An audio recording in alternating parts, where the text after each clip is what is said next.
Helmmu kegeden, iku helm ta kobokan iku. Kok kaya wadah tawon.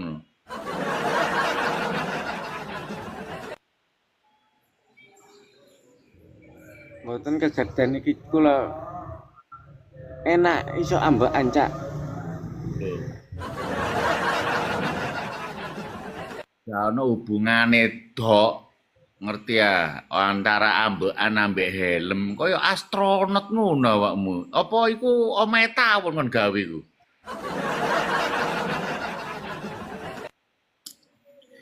Awak dhewe jange nangiran Lah nih. no Ambek Israel lah kon gawe ngono, gawe ngene kek lho, kok kowe. Apa niku?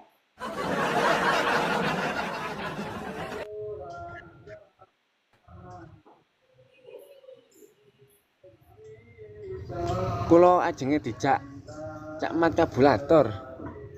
Lho, nang di guys.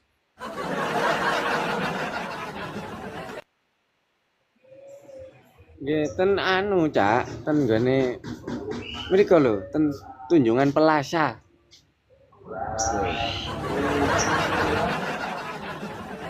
Aja aneh-aneh nang Tunjungan Plaza Camat Kabulator gak tau merono, gak sok mulih kon kok.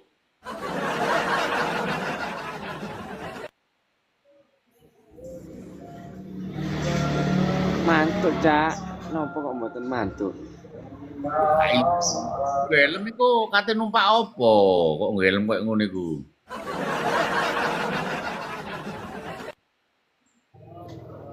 Nggih numpak mobil Cak Suro. Lho, kon numpak mobil kok helman lho, Do.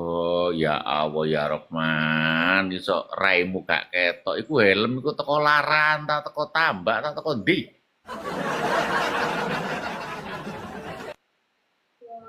Niki helm Cak Suro mboten tuku laraan. Helm melas koyo ngono iku.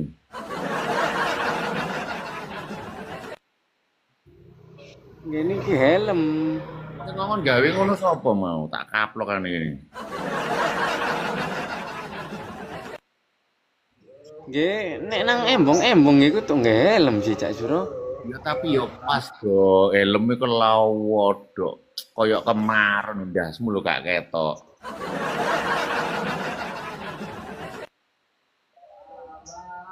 Nang ndi niku nang embong niku jare mak nek nang embong-embong kok gawe helm to. Tapi yo ngono dok, timbangane nggih helm nggih kemaron apa